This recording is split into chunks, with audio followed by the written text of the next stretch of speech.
नमस्कार मंडळी, स्वागत आहे तुमचं बॅचलर सिक्रेट तडक्यामध्ये. जे मुली घराबाहेर हॉस्टेल किंवा रूम करून राहतात त्यांच्या आयुष्यात एकच टेन्शन असतं, आज जेवायला काय. रोजची ती मेसची भाजी खाऊन कंटाळा आलाय ना. मग आज तुमची ही मैत्रीण तुमच्यासाठी घेऊन आली आहे उन्हाळा स्पेशल कच्च्या कैरीची चटणी. कमी भांडं, कमी साहित्य आणि फक्त 5 मिनिटात तयार होते. तर चला तर मग पाहूया बॅचलर स्टाईल तडका कच्च्या कैरीची चटणीसाठी लागणारं साहित्य.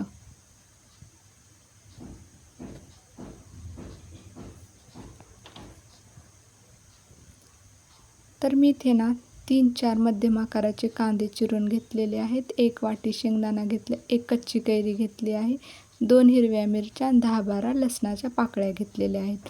आता इथे मी ना 1 कैरी घेतली आहे, पण आपल्याला त्यामधली ना अर्धीच कैरी ती चटणीसाठी ना वापरायची आहे.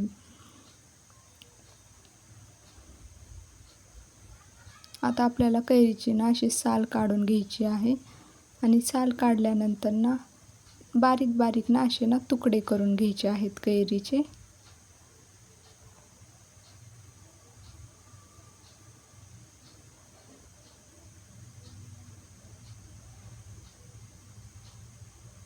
हे बघू शकता तुम्ही, मी असं ना तुकडे करून घेतलेले आहेत. इथे ना मी अर्धीच कैरी घेतलेली आहे.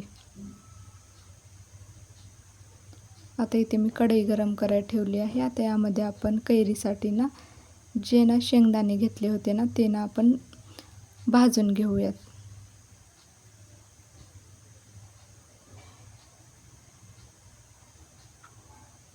शेंगदाणे जास्त असे भाजून घ्यायचे नाही आहेत.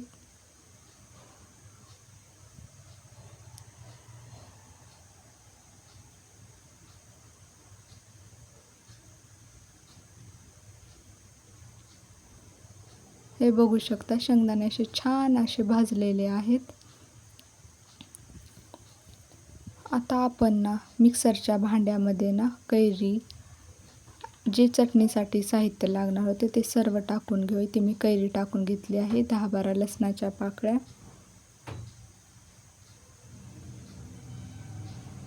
कांदा,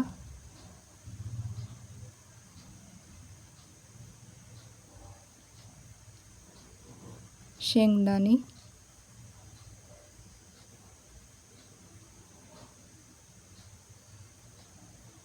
मीठ चवीनुसार, हळद 1 चमचा,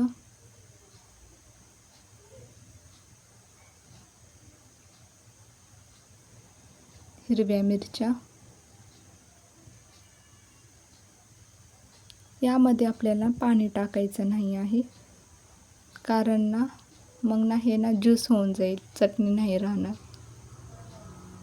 हे बघू शकता, इथे 3-4 वेळेस ना आपल्याला हे फिरून घ्यायचं आहे पाणी न टाकता.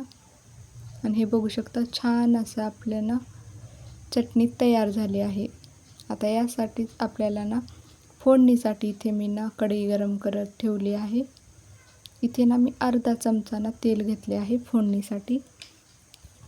कढई छान अशी गरम झाल्यानंतर आपल्याला ना त्यामध्ये ना जिरे थोडेसे, मोहरी थोडेसे टाकून घ्यायचे आहेत आणि थोडेसे जिरे टाकून घ्यायचे आहेत. मोहरी कमी आणि जिरे थोडेसे जास्त टाकून घ्यायचे आहेत. आता हे दोन्ही छान असं तडतडलेलं आहे.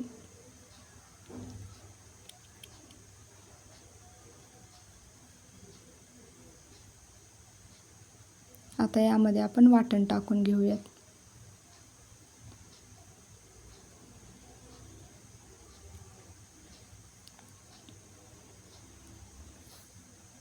हे ना छान ना तेल सुटेपर्यंत ना हे चटणी ना आपल्याला मस्त ना एकत्र करून घ्यायची आहे. जोपर्यंत ना तेल कैरीला सुटणार नाही तोपर्यंत छान अशी तळून घ्यायची आहे.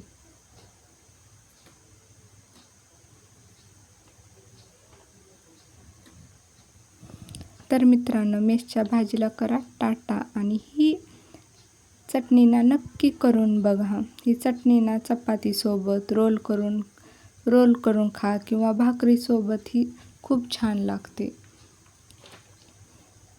खूपच छान आणि चविष्ट लागते ही चटणी.